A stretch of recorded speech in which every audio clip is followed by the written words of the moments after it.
This is the Walking Home from the ICU podcast. I'm Kelly Dayton, a nurse practitioner and ICU consultant. I help teams create awake and walking ICUs through evidence-based sedation and mobility practices. By hearing from survivors, clinicians, and researchers, we'll explore how to give ICU patients the best chance to walk out of the ICU and go home to survive and thrive. Welcome to the ICU Revolution.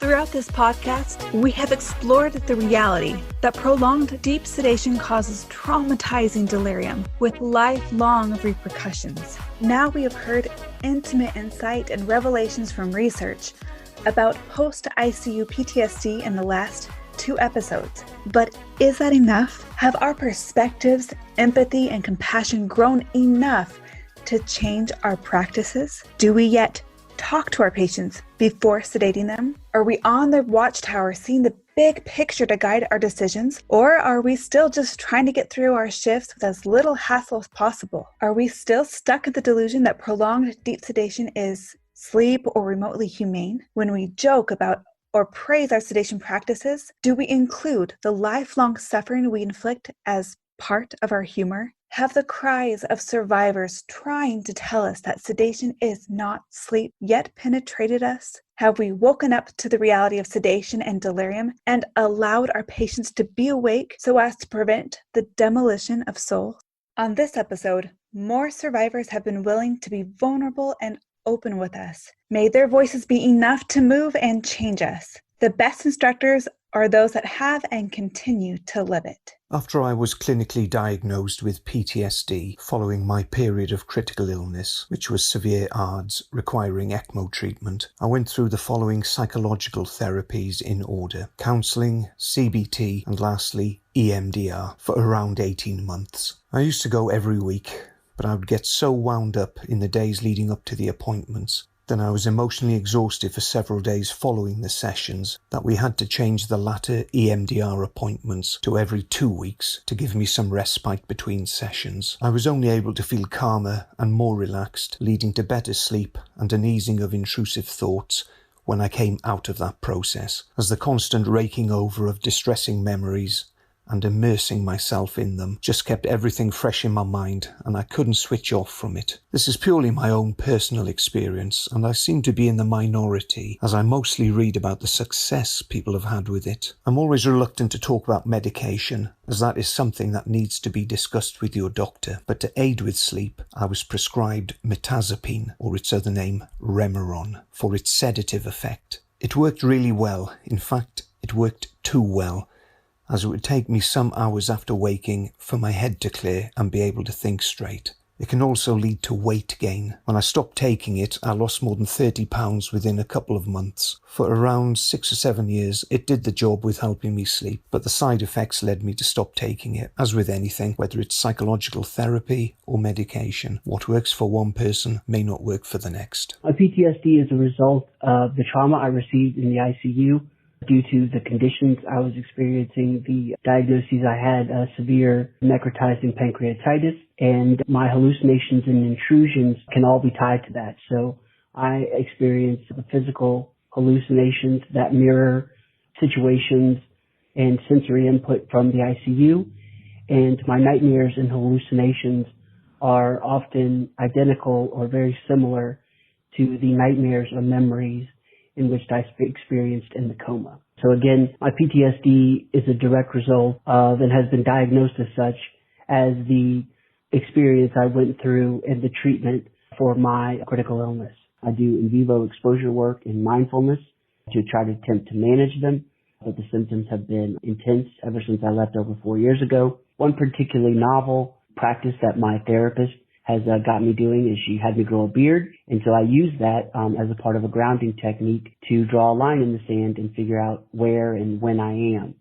I never had a beard before. I shaved every day, and the beard allows me to begin to ground myself, to figure out where I am, and to understand what's happening to me, to try to process it and to come down from the often intense and very scary nature of PTSD, especially when it is activated from either a medical treatment or just my daily symptoms. I too suffer from post-intensive care syndrome. I became sick in April of 2018 when my colon ruptured, and I ended up in a coma for 35 days. I was in the hospital for a total of 4 months. I suffered tremendous ICU delirium, and to this day I suffer from post-traumatic stress. I have to tell you in general, I'm a breast cancer survivor. I had a lumpectomy and 7 weeks of radiation, 5 days a week, and that was a walk in the park compared to ICU delirium and PICS. Personally, my PTSD gets activated the minute I have an IV inserted. I begin to taste saline and alcohol. Before I know it, I'm in a full-blown attack. My heart is beating out of my chest, and I become afraid that I'm dying and I can't say goodbye to any of my loved ones. Life is different now. I don't wake up as, when you wake up from a 4-week coma, nothing is ever normal. So I've had to learn to live with the strange dreams that I had whilst in a coma. None of it makes any sense, really. Even now, after 2.5 years, I don't really get the gist of it all. Then there's obviously all the scarring and a few other little aches and pains that I'm still sort of getting over. It does change you. It's difficult to explain, but, you're a changed person. And I've noticed that I have very little patience with people and the odd mood swing thrown in. But then again, I'm nearly 50, so I'm a grumpy old man, really. And I've also noticed I can be quite direct with people. So in our support group, we liken it to having no social filters. So, when you're speaking to somebody, they might ask you a question or make a comment, and then you just respond in a way that sounds not offensive, but, it's almost like a put down or just too direct, I think, sometimes. So, but people take you for who you are now. They have to. And then the insomnia is still a bit of an issue. You're awake most of the night, and then, you just go to bed when you want and get up when you want. So I usually know when I wake up that it's going to be a bad day. I feel lethargic, totally void of motivation, and I just lay there in bed wide awake some mornings and have absolutely no intention of getting up.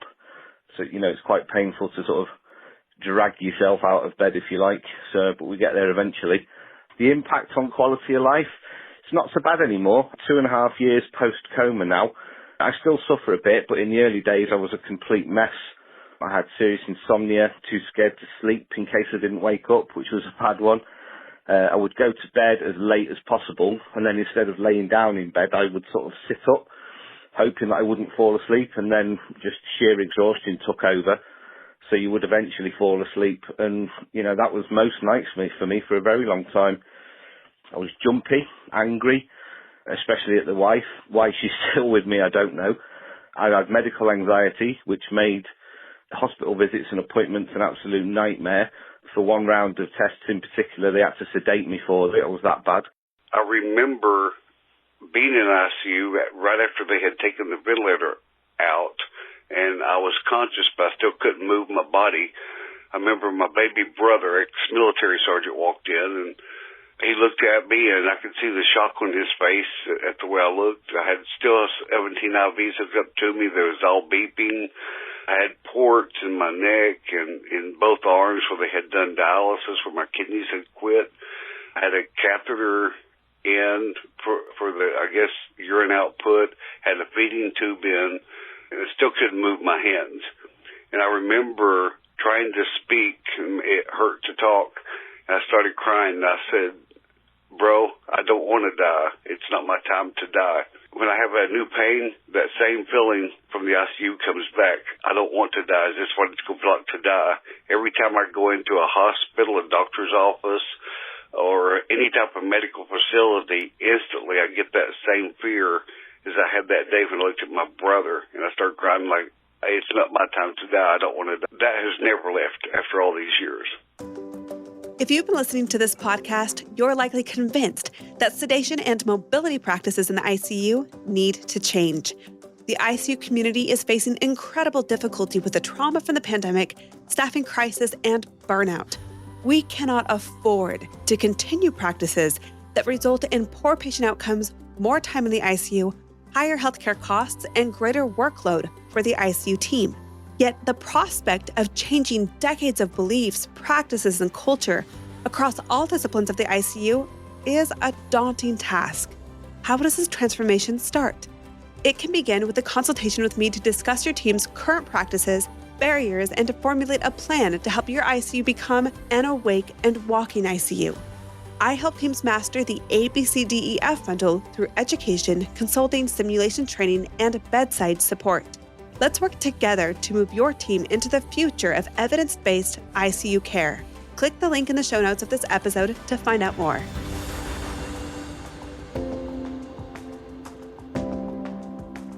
I was a newborn baby. I had to learn to do everything all over again. I mean, it was 4 or 5 days before I could make my hands, find my fingers and make my hand touch my face. But I was happy. I was happy to be alive. And then I had to learn how to walk all over again and climb up stairs and all the stuff. That rehab, I had to learn everything all over again.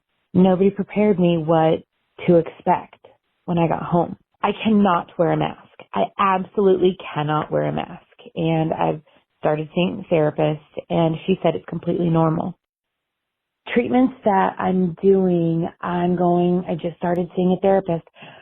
But I had to find out, I had to tell my doctor at the end of June when I saw him, doctor, I think I have post-sepsis syndrome. He said, well, we talked about my symptoms. He's like, well, I'm not familiar with that, but I know PTSD, and you definitely have PTSD that I don't feel comfortable with. I've got a nephew who's almost 5 and a niece who's 2, and I love them with every fiber of my being. They're too much. I get massive anxiety attacks, and they're getting better, but going to town, going into the city and going out to dinner or in a restaurant, that's overwhelming. And I've actually had panic and anxiety attacks. My life is different with PTSD because I spend a lot of time by myself. And I've always been social. I've always been a social person. I laugh at everything, joy, and I love laughing and I love being around people. And when I walked in the room, I was so excited. And I've had people tell me this, and I never really saw it, but now I kind of do,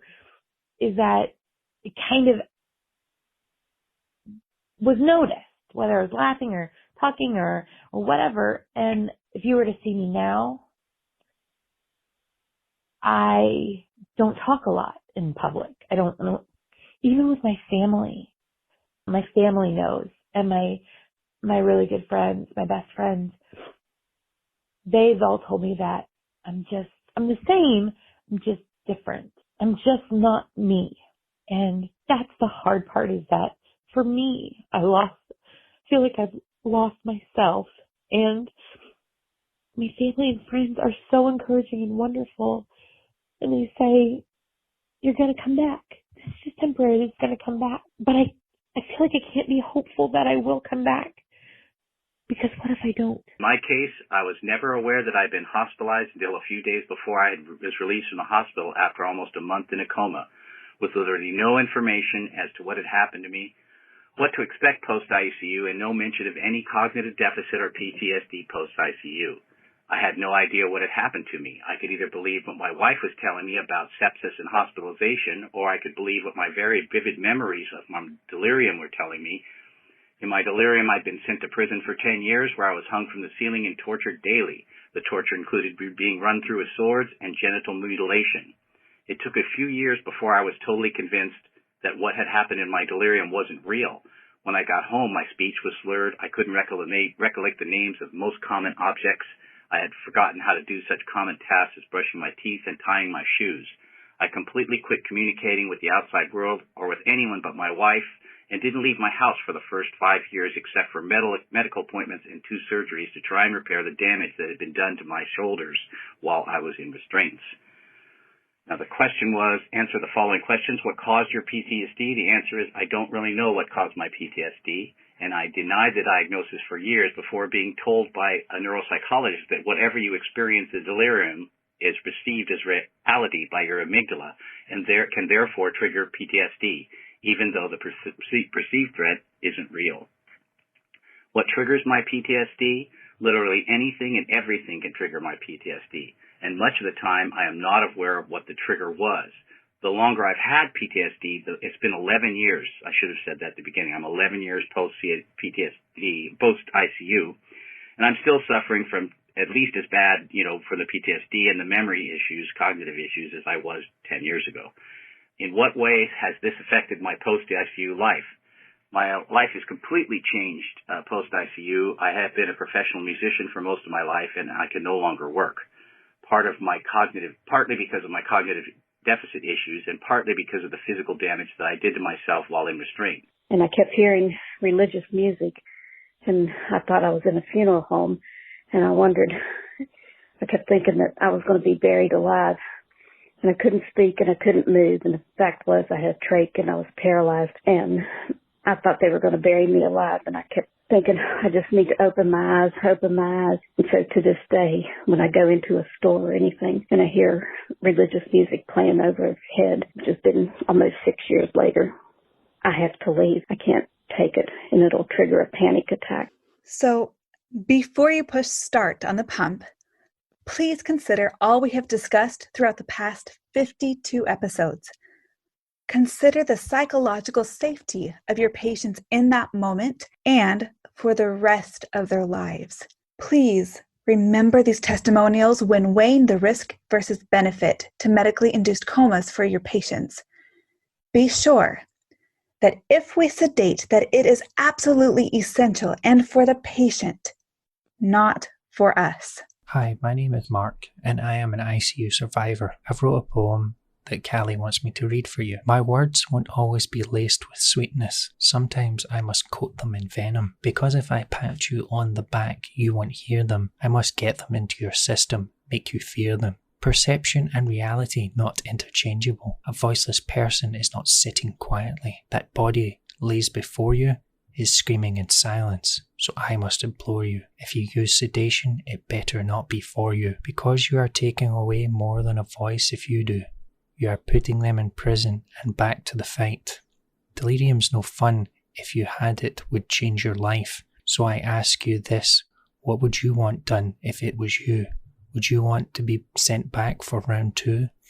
For what reason, you might implore? Because you were too loud. They could hear you on the floor. I'm not here to shame you, but I want you mad. See the effects before it goes bad. Delirium is a problem I know to be true, but we can make a difference, me and you. Minimize the sedation, forget the antipsychotics. For delirium, reorientation, family and friends. Reduce the noise, normalize the light, get the circadian rhythm back in the fight, so the patient knows day from night. Thank you for listening. If you want to join in on the conversation, leave a voicemail at 801-784-0472 or reach out to me on Twitter.